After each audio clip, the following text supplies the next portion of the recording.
Hello, I'm Eugene, and this is my film show. Welcome, everybody. Good to see you. Yes, I know my sign is still misspelled. The guy who made it stopped returning my messages. No word back. No idea when I can get it fixed. I knew there was something greasy about that asshole. Something inside me felt funny, something inside me says do not give money to this prick, and what do? Hand him every cent you've got in a big sweaty paper bag. He was driving a Chevette, for fuck's sake. I mean, what the hell was I thinking? Eugene! Hey, can we move this along here, please? Excuse me. Got a little feisty there. Help me out here. The Forbidden Room. Ah, yes. Let me take you for a walk through a truly one-of-a-kind film by a one-of-a-kind filmmaker. The most unusual, The Forbidden Room.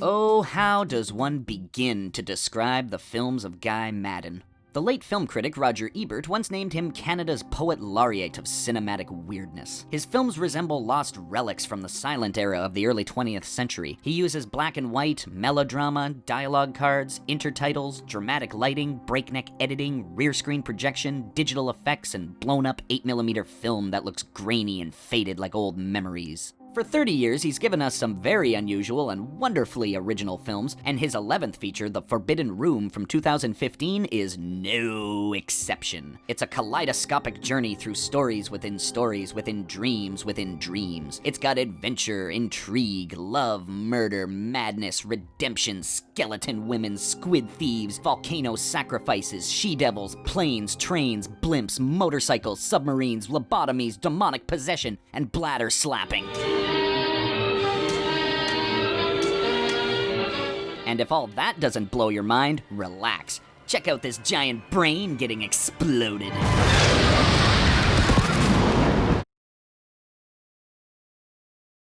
So what the hell is this film about? The best way to go about explaining it is to first look at its story structure, which was inspired by Russian nesting dolls, or matryoshka dolls. But instead of dolls, it's nesting stories. The overall framework is a traditional 3-act structure, but in each act we go several layers deep into stories and dreams until we reach the chewy center, as Guy Maddin calls it. After reaching this center, we pull back out of each of the stories to where we began, and then the cycle repeats. I'll take you through the first act to get a sense of what's going on here. It contains 6 nested stories. Hello, I'm Marv. Today we're going to discuss baths. The film opens with a silly instructional type program on how to take a proper bath. This is the first nested story. We'll call it number 1. But then we move into the water, into the drain, until we're deep below the ocean where a submarine is lurking. This is number 2. We're introduced to 4 men trapped inside, unable to surface for risk of their dangerous cargo exploding. Running low on oxygen, they decide to eat flapjacks, thinking that the air pockets in the batter will keep them breathing twice as long. And then, seemingly out of nowhere, another man appears, soaking wet, having managed to get inside somehow. The implication being that if there's a way in, there must be a way out. The man's name is Cesare, and he can't remember how he got on board. He does recall being in a forest, and from there we go into a flashback. Number 3. A girl named Margot has been kidnapped by a group of fearsome forest bandits known as the Red Wolves. Cesare sets out for their hideout and upon finding them plans to gain their trust by attempting to join their ranks in order to retrieve Margot. He's put through several ordeals to prove his worth, but Margot seems to give off the impression that she doesn't really want to be rescued. Cesare ruminates over her strange behavior and the Red Wolves retire to bed, and Margot begins to dream. Stricken with amnesia, Margot has no memory of who she is or where. She finds her way to a jungle nightclub where the patrons seem to know her as a flower girl and singer. Also, a strange man claims that the 2 of them were supposed to rendezvous earlier, but she's kept him waiting. Then the house crooner takes the stage to perform a little number for the clientele. Okay, I just want to take a moment here to applaud the creation of this crooner character, who's this nameless, ever-shifting, glitchy blob with just hints of a man underneath. It's just so damn weird and wonderful, and with no reason for it whatsoever. And if you look at it a frame at a time, the face takes on some pretty demonic-looking forms.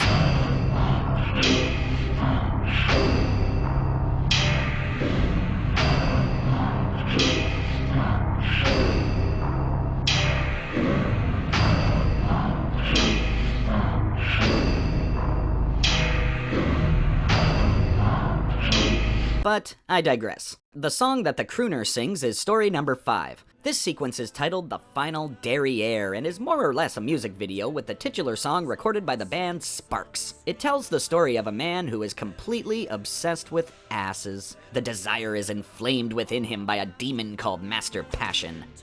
Beset by buttocks, he implores his doctor to cure him of his affliction. His solution? Cut out some brain.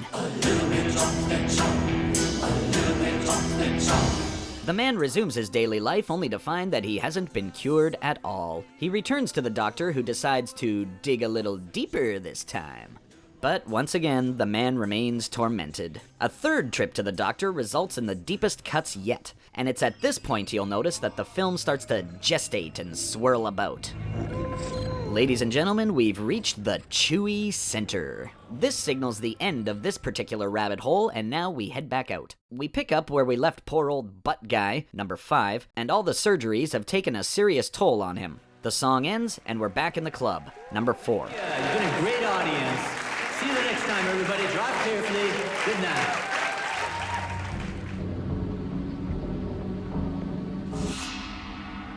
We exit Margot's dream, and we're back in the lair of the Red Wolves, number 3. Cesare retreats back to the forest to devise a plan, and we return to the boys in the submarine, number 2. As for what's going on here in this submarine, I don't know what it is, but it makes me nervous. And finally, back to Marv, number 1. The film repeats this nesting structure twice more, but with different stories and different dreams, and even goes as far as 9 layers deep as opposed to 6. There's a seemingly endless parade of characters that appear, and each one is introduced with their own intertitle along with the name of the actor portraying them. Don't worry, you don't have to keep track of most of these characters for very long, so it seems more daunting than it actually is. There are a few bigger names in the film, like Charlotte Rampling, Maria de Medeiros, Matthew Almeric, and Geraldine Chaplin. The MVPs of this picture, though, are Udo Kier and Louis Negan, who each play 5 different roles throughout. The quote-unquote main characters and plot, however, would be Cesare and Margot and the men on the submarine, since all of their storylines carry on throughout the entire movie. The Jelly Boys make their way through the vessel in search of their missing captain, going through several pressurized doors until finally reaching... The Forbidden Room started out as an interactive internet project in which Maddin and his co-writer and director, Evan Johnson, set out to remake lost silent films from the turn of the 20th century. It's been estimated that 90% of silent films made before 1929 have been lost forever due to neglect, deterioration, and destruction. The only way to ever see these films again would be to just make them yourself, and that's what they set out to do. So, working with the synopses of these lost pictures, or in some cases just the titles alone, they'd reimagine what these lost films could have been about, and perhaps the spirit of the original film would enter theirs. Shooting took place in 2 public studios, the Pompidou Center in Paris, France, and the Phi Center in Montreal, Quebec, where anybody could literally wander in off the street and watch them working. It is a masterclass in low-budget filmmaking, often using no more than a couple of walls, rear projections, minimal actors, and sometimes even using cardboard stand-ups as extras. Is she alive? Check her pulse.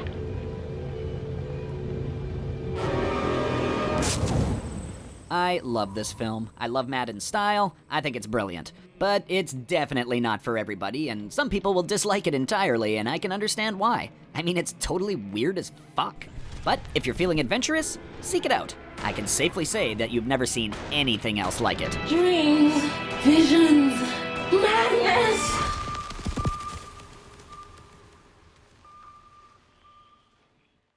The Forbidden Room. Enter if you dare. I'm Eugene, and this is my film show. Now what? You did pay the power bill, right? Oh yeah, I kinda used that money in order to pay you with it. Should I even bother depositing my check? No.